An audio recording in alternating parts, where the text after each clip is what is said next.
Surrounding करना पड़ेगा तो इधर से ऐसे ऐसे घुमाना है, ऐसे घुमाना है। देखो मैं यहाँ देखो, ये मैं देखो घुमा रहा हूँ, देखो ये घुमा रहा हूँ ऐसे ऐसे, बस हाथ पकड़ के वैसे घुमाना है, ठीक है। देखो घूम रहा हूँ बस ऐसे। ठीक हो गया, उसको बढ़ाने के लिए अपग्रेड करना इनका ज़्यादा से ज़्यादा थोड़ा बहुत घुमा दिया।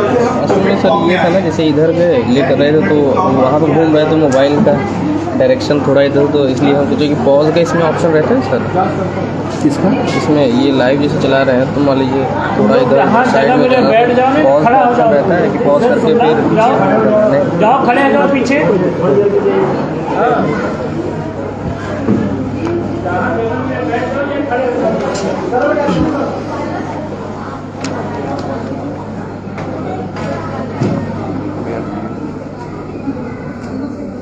ओके, तो हम लोग वापस से स्टार्ट करते हैं। हमने बात की है कि हमें अपस्किलिंग की जरूरत क्यों है। तो पहली 3 चीज हमारे समझ आती हैं जो कि बहुत महत्वपूर्ण है। पहला कि वो हमें एम्प्लॉयबिलिटी स्किल्स दे सकती है, हमारी एम्प्लॉयबिलिटी स्किल्स को अपग्रेड करेगी। दूसरा वर्चुअल स्किल्स, जब से हमने कोविड की सिचुएशन देखी, हमने पैंडेमिक की सिचुएशन देखी है, हमें ये चीज समझ में आई है कि काम करने के 2 तरीके होते हैं। पहला फील्ड, जिसे हम सभी लोग अच्छी तरीके से जानते हैं कि कॉलेज जाना है, कॉलेज में पढ़ना है, ऑफिस जाना है, ऑफिस में काम करना है। लेकिन दूसरा तरीका है वर्चुअल वर्क। आप सभी लोगों ने इसे एक्सप्लोर किया होगा, आपकी क्लासेस वर्चुअली चली होंगी, आपकी अटेंडेंस वर्चुअली लगी होगी। लेकिन कितने लोग आप में से ऐसे जिन्होंने वर्चुअली काम किया है? कोई है? नहीं। लेकिन अगर मैं यही चीज आपके टीचर से पूछूं तो वो सभी लोग कहेंगे हाँ हमने काम किया है। तो उनके पास वो एक्सपोजर है वर्चुअली काम करने का, उनके अंदर वो वर्चुअल स्किल्स है जो कि आपको अपने अंदर जनरेट करनी है। तीसरी और सबसे इम्पोर्टेंट चीज है कि हम एम्प्लॉयबिलिटी अपॉर्चुनिटीज एम्प्लॉयबल अपॉर्चुनिटीज के साथ जब हम कनेक्ट होंगे तब हम सीख पाएंगे इन सारी चीजों को। तो अब पहली चीज तो ये आती है कि जब हम Z फैक्टर की बात करते हैं या 21st सेंचुरी स्किल्स की बात करते हैं, जो कि मेधा यूथ में जगाता है। मेधा बेसिकली एक ऐसी ऑर्गेनाइजेशन है जो यूथ के साथ काम करती है। यूथ मतलब आपके जैसा वो छात्र छात्राएं जो कि कहीं ना कहीं पोस्ट ग्रेजुएट या अंडर ग्रेजुएट के स्टूडेंट्स है, किसी कॉलेज में पढ़ रहे हैं और अपने आप का या अपने कैरियर को इस तरीके से प्रगति देना चाहते हैं कि एक नया आयाम आप लोग भी स्थापित कर सके, साथ ही साथ दूसरों के लिए प्रेरणा बन सके। तो हम पिछले 2011 से ये काम कर रहे हैं, प्रयागराज में ये काम कर रहे थे। हमने अब अपने आप को एक्सपेंड करने की कोशिश की और अब हम आउटस्कर्ट्स में आए। तो कॉलेज के माध्यम से हमें ये मौका मिल रहा है कि हम ये सारी चीजें आपके साथ कहीं ना कहीं कंडक्ट कर सकें। तो जब हम Z फैक्टर्स की बात करते हैं तो कुछ चीजें जो कि आपने शेयर की है और कुछ और जो कि हमारे अंदर होनी चाहिए, टाइम टू टाइम हमें अपग्रेड करना है। उसमें है पहला कोलैबोरेशन। कोलैबोरेशन की जरूरत क्यों होती है? हम अकेले तो बहुत से काम कर सकते हैं लेकिन हमेशा नहीं कर सकते। हमें हमेशा टीम की जरूरत है, चाहे हम वो ऑफिस वर्क करें चाहे स्कूल वर्क करें। तो कोलैबोरेशन या एक दूसरे के साथ मिलकर काम करने की जरूरत है, इसे समझने की जरूरत है। लेकिन इसमें भी अलग अलग तरीके के मेथड्स होते हैं। हम उन मेथड्स को कैसे अपना सकते हैं सिचुएशन के अकॉर्डिंग। दूसरा है कम्युनिकेशन। कम्युनिकेशन आज के समय में बेहतर क्यों है, इसके बारे में जानने की बहुत ज्यादा जरूरत है। कम्युनिकेशन का मतलब ये नहीं होता कि हम किसी से अपनी बात कहते हैं। आप सभी लोगों को अगर मैं डिबेट के लिए बुला रहा हूँ या आप में से किसी एक का भी इंटरेस्ट होगा डिबेट में, तो वो डिबेट में आएगा, अपनी बातों को रखेगा और चला जाएगा। लेकिन हमें ये जानना जरूरी है कि डिबेट में हमें कहना कैसे है, बात करनी कैसे है, किस तरीके से अपने आप को एक्सपोजर देना है, किस तरीके से एक्सप्रेस करना है। तो जब हम कम्युनिकेशन कर रहे होते हैं या कम्युनिकेट कर रहे होते हैं, जिसे हम लोग और सिंपल फॉर्म में कहें तो पब्लिक स्पीकिंग कर रहे होते हैं, जो मैं आप लोगों के सामने कह रहा हूँ वो कम्युनिकेशन का एक माध्यम है, लेकिन थोड़ा सा और अपग्रेडेशन में जाए तो वो पब्लिक स्पीकिंग का एक माध्यम है। ठीक है, तो जब हम पब्लिक स्पीकिंग करते हैं तो एक मेथड हम सभी लोगों के सामने होता है कि बात कैसे करें। तो बात करने के लिए एक जो सबसे आसान तरीका है उसको 3 भागों में डिवाइड कर लीजिए। यही चीज आपकी रिटन फॉर्म में भी आता है कि पहले तो जो भी आपको बात रखनी है उसको 3 भागों में डिवाइड करेंगे। तो पहला भाग आता है कि उसका फ्रेज क्या होगा, किस तरीके से आप उसकी जानकारियां दे रहे होंगे, इंफॉर्मेटिव है कि नहीं है वो। दूसरा आता है मेन बॉडी। मेन बॉडी में आप किन किन चीजों के बारे में बात कर रहे होंगे। और लास्ट आता है कंक्लूजन, आप अपनी बात को कंक्लूड कैसे कर रहे हैं। हम अपनी बात को बोल तो जाते हैं लेकिन उसका रेफरेंस दे पाते हैं कि नहीं दे पाते हैं, उसी को कहते हैं कंक्लूजन करना। तो हमने 2 चीजों पे बात की है, पहला है कोलैबोरेशन, दूसरा है कम्युनिकेशन, तीसरा है लीडरशिप। आप सभी लोगों के अंदर लीडरशिप की भावनाएं हैं, लीडरशिप का स्किल है, लेकिन कहीं ना कहीं अगर मैं पूछूं कि आप में से कितने लोग अपने आप को लीडर मानते हो तो कितने लोग कहोगे लीडर मानते हैं? कोई है लीडर? 1 2, बाकी लोग टीम प्लेयर हैं या बाकी लोगों को लगता है कि वो टीम प्लेयर भी नहीं है?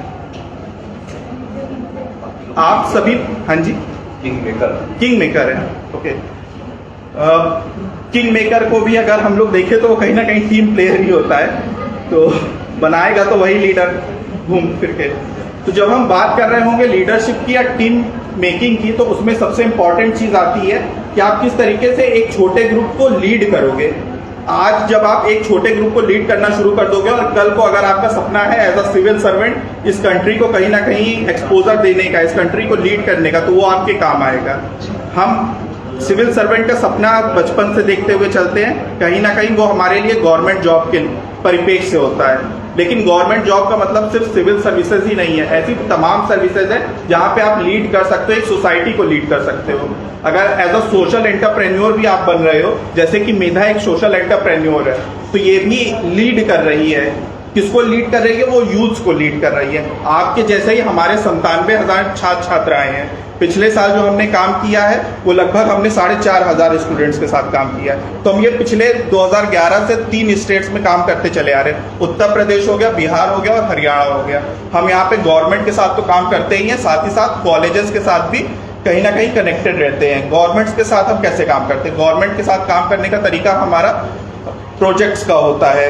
तो पिछले साल का जो हमारा प्रोजेक्ट था वो था UPSTPC, Uttar Pradesh state technical placement cell, जहां पे हम लोग उत्तर प्रदेश गवर्नमेंट के साथ हमें 2 साल का एक करार मिला था सभी पॉलिटेक्निक्स के बच्चों को ट्रेन करने का, उनको एम्प्लॉयबिलिटी अपॉर्चुनिटीज के साथ कनेक्ट करने का। हमने सेम इस प्रपोजल को या इस प्रोजेक्ट को इस साल भी रिन्यू करवा लिया और ये अगले 5 साल तक हमारे पास प्रोजेक्ट फिर से आ चुका है। तो अब जब हम डिग्री कॉलेजेस के साथ काम कर रहे हैं तो हम अलग क्या कर रहे हैं? तो डिग्री कॉलेजेस और पॉलिटेक्निक कॉलेजेस में एक महत्वपूर्ण अंतर है। वहाँ पे प्रैक्टिकल एक्सपोजर की ज़्यादा बात होती है, प्रैक्टिकलिटी की ज़्यादा बात होती है और यहाँ पे थ्योरेटिकल बात ज़्यादा होती है। और आज के समय में हमें प्रैक्टिकलिटी के ही साथ जुड़ना है। तो मेधा का जो ई-कैप है वो, या कैब है जिसे हम लोग कैरियर एडवांसमेंट बूट कैंप कहते हैं, वो आपको यही एक्सपोजर देता है। अब कैरियर एडवांसमेंट बूट कैंप से हम समझते क्या है, इस पे आते हैं। कैरियर का मतलब कि हमारा किस तरीके से हम आगे बढ़ रहे होंगे, अपने जीवन को देख रहे होंगे। एडवांसमेंट, किस तरीके से अपने आप को अपस्किल कर रहे होंगे, बिगिनर से लेके एडवांस्ड लेवल तक कैसे जा रहे होंगे। और boot camp is like a picnic, एक ऐसी जगह जो से हम वन स्टॉप सॉल्यूशन कहते हैं, एक ऐसी जगह जहां पे आपको सारी आपकी समस्याओं का हल एक जगह पे मिल पाए, उसे हम लोग कहते हैं बूट कैंप। तो कैब का पूरा नाम है, या मेधा के इस प्रोग्राम का पूरा नाम है कैरियर एडवांसमेंट बूट कैंप। यहाँ हम लोग बेसिकली 3 कैटेगरीज में काम करते हैं। पहला है प्रोफेशनल कम्युनिकेशन। अब आप अपना ब्राउज़र देख सकते हो, ब्राउज़र में सबसे पहली चीज जो लिखी हुई है वो लिखी हुई है प्रोफेशनल कम्युनिकेशन। तो प्रोफेशनल कम्युनिकेशन के अंतर्गत 5 चीजों पे काम करते हैं। शुरुआत होती है पब्लिक स्पीकिंग या कम्युनिकेशन के साथ, फिर हम लोग आगे बढ़ते हैं और आपका जो कोलैबोरेशन का पार्ट है उसे कंप्लीट करते हैं। वो कैसे करते हैं? ग्रुप प्रेजेंटेशन और ग्रुप डिस्कशन के साथ। ग्रुप प्रेजेंटेशन के दौरान आपके ही समूह में या आपके ही क्लास के बच्चों को छोटे छोटे समूह में बांटा जाता है, उन्हें टॉपिक्स दिया जाता है और समय दिया जाता है। आपका इनिशिएटिव होता है, आपके आइडिएशन होते हैं और इन सारी चीज़ों को मिलाने के बाद जब आप अपनी बातों को दूसरों के समक्ष प्रस्तुत करते हो, उसी को कहते हैं ग्रुप प्रेजेंटेशन। ग्रुप डिस्कशन के दौरान एक पूरी क्लास को एक टॉपिक दिया जाता है जहाँ पे वो अपने थॉट्स को बाकी बच्चों के साथ शेयर कर रहे होते हैं। फिर हम आगे बढ़ते हैं और रिज्यूम राइटिंग इसका एक महत्वपूर्ण पहलू है। हमने पिछले बार भी बात की थी कि CV, रिज्यूम या बायोडेटा में अंतर क्या होता है। जब हम बायोडेटा की बात करते हैं तो बेसिकली हम वहाँ पे अपनी पर्सनल इन्फॉर्मेशन को शेयर कर रहे होते हैं। जब हम रिज्यूम राइटिंग की बात करते हैं तो रिज्यूम राइटिंग में हम अपनी पर्सनल इन्फॉर्मेशन शेयर करते हैं। इसके साथ साथ हम अपना experience in the sense of internship share करते हैं। उसके बाद हम लोग अपना एकेडमिक क्वालिफिकेशन शेयर करते हैं, अपना एक्स्ट्रा करिकुलर एक्टिविटीज़ शेयर करते हैं, अपनी अचीवमेंट शेयर करते हैं, अपनी हॉबीज़, अपने इंटरेस्ट, अपनी स्किल्स शेयर करते हैं। लेकिन जब हम CV में आते हैं तो वहाँ पे हम लोग जो हमारा प्रोफेशनल एक्सपीरियंस है, जो हमने एक लंबा समय किसी ऑर्गेनाइजेशन के साथ काम किया है, उसको कहीं ना कहीं क्या कहते हैं प्रदर्शित कर रहे होते हैं, बाकी क्या कहते हैं रेज्यूम के साथ मिला के। तो ये एक बेसिक डिफरेंस है बायोडेटा, रेज्यूम और CV में। Last but not the list जो प्रोफेशनल कम्युनिकेशन में आता है वो आता है इंटरव्यू प्रिपरेशन, जिसे हम लोग मॉक इंटरव्यू कह सकते हैं। आप सभी लोगों का मॉक इंटरव्यू होता है, पर्सनल मॉक इंटरव्यू होता है, 1-to-1 mock interview. After that भी हम लोग बढ़ते हैं और एक इंडस्ट्रियल मॉक इंटरव्यूज कराते हैं। फिर जो दूसरी कैटेगरी है वो है टीम वर्क की। टीम वर्क के अंतर्गत आपको लीडरशिप एक्टिविटी करवाई जाती है, और वर्क प्लेस एटिकेट्स कराए जाते हैं। वर्क प्लेस एटिकेट्स क्या होता है? वर्क प्लेस का मतलब क्या होता है? काम करने का स्थान। और एटिकेट्स, एटिकेट्स किसी को अर्थ नहीं पता। एटिकेट्स का मतलब होता है व्यवहार। कार्यस्थल में आपका व्यवहार कैसा है? तो कार्यस्थल में हमारा, आप सभी लोगों का अभी कार्यस्थल क्या है? हाँ जी, एक विद्यालय है, मतलब ये कॉलेज है। और हाँ जी, घर, किसी ने घर बोला था। दूसरा आपका घर है। और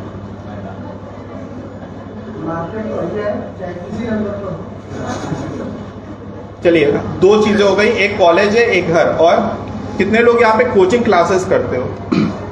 कोई है? हाँ जी, तो कोचिंग क्लासेस भी आपकी वर्क प्लेस है। तो ये सारे वर्क प्लेस है, लेकिन हर वर्क प्लेस में एटिकेट्स अलग अलग होंगे, व्यवहार करने का तरीका अलग होगा। कॉलेज में आप अलग तरीके से व्यवहार करोगे, घर में आप अलग तरीके से व्यवहार करोगे।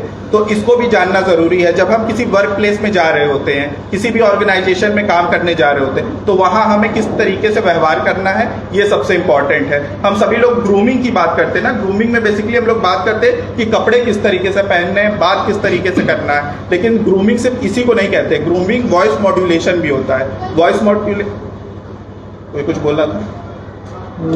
वॉइस मॉड्यूलेशन भी होता है। वॉइस मॉड्यूलेशन मतलब आप अपनी बात जो बोल रहे हैं वो कितने बेहतर टोन में बोल पा रहे हैं। इसके साथ साथ आपका आई कांटेक्ट भी होता है। जब मैं आप सभी लोगों से बात कर रहा हूं तो आपने एक चीज नोटिस की होगी कि मैं पूरे टाइम इधर इधर देख के बात कर रहा हूं, मैं कभी भी किसी एक व्यक्ति को देख के बात नहीं कर रहा हूं। ये सबसे इंपॉर्टेंट बात होती है कम्युनिकेट करने की, कि जब भी आप इस तरीके की बातें करो तो हमेशा सभी लोगों को एक साथ या एक सम्मान देते हुए बात करो। और इसका एक बहुत ही आसान क्या कहते हैं रूल है, जो कि आज आप सभी लोग सीख सकते हो, उसे कहते हैं रूल ऑफ डब्ल्यू। हम सभी लोगों को पता है ना कि डब्ल्यू ऐसे बनता है। तो जब आप बात करो तो ऐसे ही देखते हुए बात करो, डब्ल्यू बनाते हुए अपनी आंखों से बात करो, तो आप एक बार में अपनी बातों को सभी लोगों के साथ शेयर कर जाओगे। फिर जो तीसरा और अहम पहलू है इस मॉड्यूल का, वो है आपकी फ्यूचर प्लानिंग। हम सभी लोगों के लिए फ्यूचर प्लानिंग बहुत ज़रूरी है। हमारा प्लान ए तैयार है। जैसा कि मेरा पहला सवाल आप सभी लोगों के साथ था कि कितने लोगों को बिजनेस करना है। कुछ लोगों ने हाथ उठाया और उसमें भी कैटेगरीज होगी। किसी को बैंक में जाना होगा, किसी को पुलिस में जाना होगा, किसी को हो सकता है सिविल सर्विसेज में जाना हो, किसी को प्राइवेट जॉब्स में जाना हो। अगर मैंने बिजनेस की बात भी की है तो बिजनेस में कोई अपना फैमिली बिजनेस करेगा और कोई अपना नया बिजनेस खुद का स्टार्ट करने की कोशिश करेगा। कोई हायर एजुकेशन में भी जाएगा तो लास्ट में उसके पास एक ही गोल बचता है कि वो किस तरीके से कनेक्ट करे, या तो अपने आप को एंटरप्रेन्योरशिप बनाए, मतलब अपने कोचिंग से स्टार्ट करे, लोगों को पढ़ाना शुरू करे, या वो जॉब के साथ कनेक्ट हो जाए। तो अल्टीमेटली हमारा एम तो एक ही है। तो इसीलिए आपका प्लान ए तैयार है। लेकिन ऐसा क्या, आप सभी लोगों को पता है कि अपॉर्चुनिटीज़ बहुत कम है आज के समय में, और अगर ये अपॉर्चुनिटीज़ पर्टिकुलर टाइम में हमें नहीं मिली तो हमारा क्या होगा। इसीलिए प्लान बी को कैसे बनाया जा सकता है, स्वॉट एनालिसिस कैसे किया जा सकता है, स्मार्ट गोल्स कैसे बनाते हैं, किस तरीके से एक्सपोज लेते हैं इंडस्ट्री का, इन सारी चीज़ों को कहीं ना कहीं हम लोग फ्यूचर प्लानिंग के तहत समझते हैं। आखिरी और सबसे इंपॉर्टेंट चीज़, इंडस्ट्री एक्सपोजर, जो कि हर ऑर्गेनाइजेशन कराती है, और इसका जो बेनिफिट होता है वो ये होता है कि जब भी आप किसी ऑर्गेनाइजेशन में जाते हो, वहाँ के काम करने के तरीके को देखते हो, सीखते हो, तो आपको पता चलता है कि आप उनके साथ कैसे कनेक्ट कर पाओगे। तो इसी को इंडस्ट्री टॉक या इंडस्ट्री एक्सपोजर कहते हैं। तो ये वो सारे प्रोफाइल्स हैं जिसके तहत हम बच्चों को ट्रेन कर रहे होते हैं, ग्रूम कर रहे होते हैं। अब जब हमने बात की आपके साथ इंडस्ट्री एक्सपोजर की, तो जब आप वहाँ गए, वहाँ पे चीज़ों को सीखा, और अगर ये जो शॉर्ट टर्म है, चूंकि इंडस्ट्री एक्सपोजर एक दिन का होता है, लेकिन क्या हो कि अगर यही इंडस्ट्री एक्सपोजर आपको एक महीने तक लगातार मिले, जब आपको यही चीज़ एक महीने तक लगातार मिलेगी तो ये ऑटोमेटिकली आपका एक्सपीरियंस बिल्ड हो जाएगा, और इसी एक्सपीरियंस को कहते हैं इंटर्नशिप। ठीक है, पिछले साल और पिछले के पिछले साल, मतलब 2 साल लगातार अलग अलग बजट्स में, गवर्नमेंट ऑफ इंडिया के बजट में और उत्तर प्रदेश गवर्नमेंट के बजट में इंटर्नशिप के प्रावधान को कहीं ना कहीं ऐड करने की कोशिश की गई कि जब न्यू एजुकेशन पॉलिसी आ रही है तो उसके अंतर्गत सभी छात्रों को इंटर्नशिप करना अनिवार्य होगा, और अगर वो इंटर्नशिप नहीं करते हैं तो उसका क्या कहते हैं, कहीं ना कहीं कुछ इफेक्ट पड़ सकता है उनके ग्रेजुएशन के ऊपर, उनके पोस्ट ग्रेजुएशन के ऊपर। तो इसी सिद्धांत पे काम हम लोग 2011 से कर रहे हैं। हम बच्चों को 2011 से ही इंटर्नशिप के फायदे बता रहे हैं और उनको इंटर्नशिप के साथ कनेक्टेड कर रहे हैं।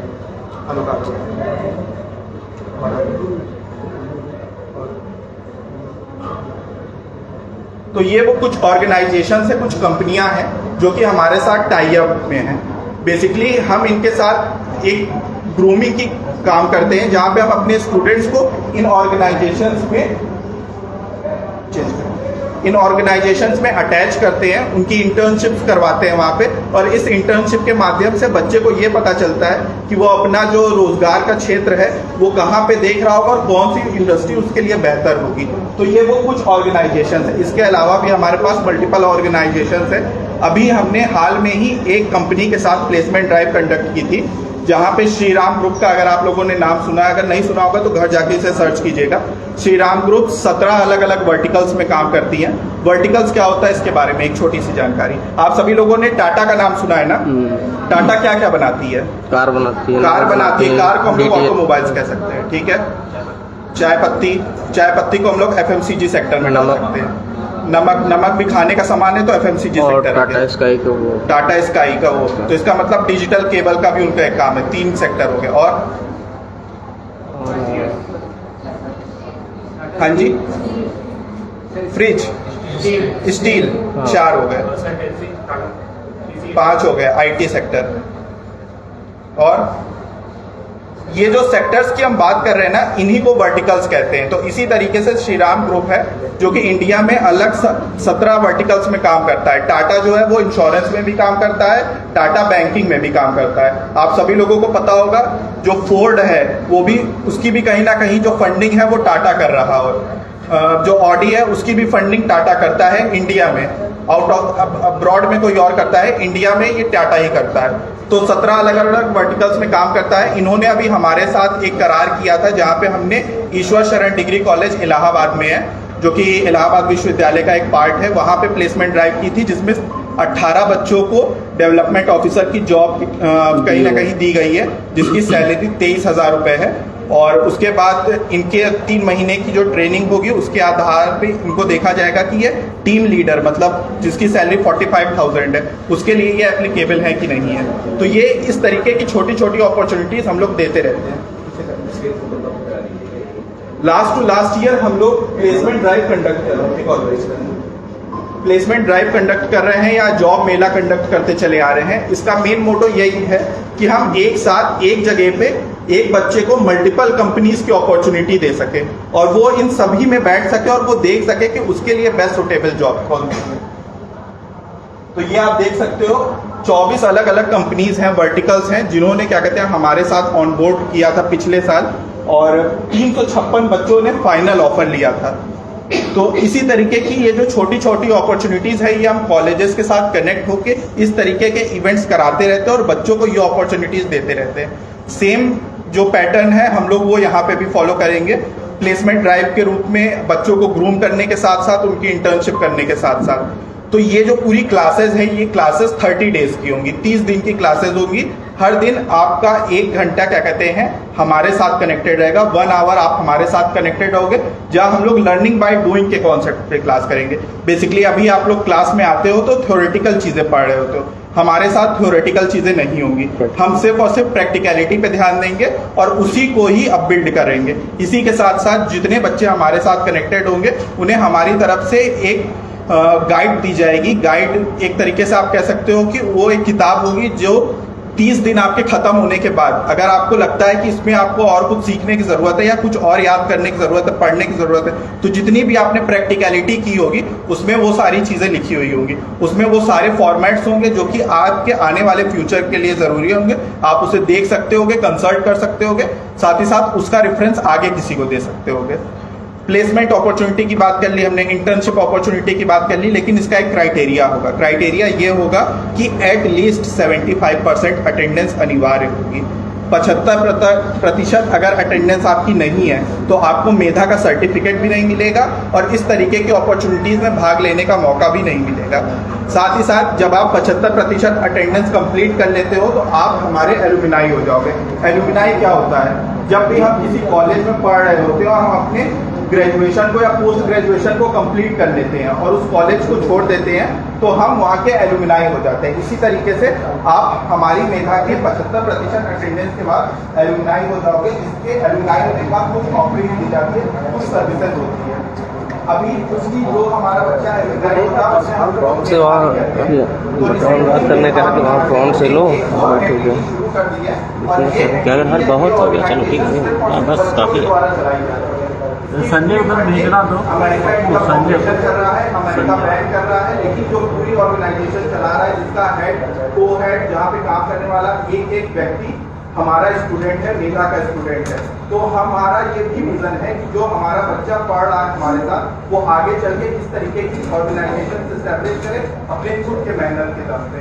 तो जब ये ऑफरिंग्स आप लोग को दी जाएगी, इस ऑफरिंग्स के तहत आपको 3 से 4 चीजें मिलेंगी, जहाँ पे आपको डे आउट एक्टिविटी में पार्टिसिपेट करने का मौका मिलेगा, जो कि आपके कॉलेज में ही होगा। कैरियर चौपाल एक्टिविटी होगी। कैरियर चौपाल के अंतर्गत हम लोग अलग अलग कंपनीज लेके आते हैं, उनके कहीं ना कहीं पर्सनैलिटीज होती हैं और वो अपनी अपनी एक्सपीरियंस आपके साथ शेयर कर रहे होते हैं। आप उनके साथ कनेक्ट हो सकते हो, जान सकते हो कि उनके एक्सपीरियंस आपके लिए बेनिफिशियल क्यों होंगे।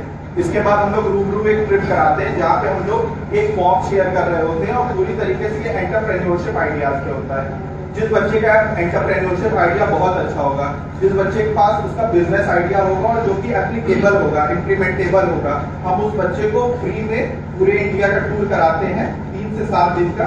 और ये बेसिक ऑर्गेनाइजेशन में होता है, जैसे कि माइक्रोसॉफ्ट में, फेसबुक में, अमूल में, इस तरीके की ऑर्गेनाइजेशन के साथ, मिनिस्ट्री ऑफ डिफेंस के डिपार्टमेंट में, इस तरीके की ऑर्गेनाइजेशन में हम लोग उनका टूर कराते हैं और वहाँ पे उनके आइडियाज को इम्प्लीमेंटेशन करवाने के लिए जो भी फंडिंग हो सकती है उसको क्या कहते हैं रेज करने की कोशिश करते हैं। Last but not the least, ये सारी एक्टिविटीज जो है वो लाइफ टाइम चलेगी। Life time in the sense हो सकता है कि कोई बच्चा हमारे साथ जुड़ रहा है, उसने इंटर्नशिप की, जॉब की, लेकिन वो जॉब उसे उतनी अच्छी नहीं लगी और वो उसे छोड़ रहा है 2 साल बाद या 1 साल बाद, 2 महीने बाद, 3 महीने बाद, तो फिर उसे अपॉर्चुनिटी कैसे मिलेगी? अपॉर्चुनिटी तो आपको एक बार दी जा चुकी है, तो क्या आपको दोबारा दी जाएगी? हाँ। लाइफ टाइम का मतलब यही होता है, जब आप इस क्या ब्राउजर को देखोगे तो ब्राउजर में हर जगह लाइफ टाइम लिखा होगा।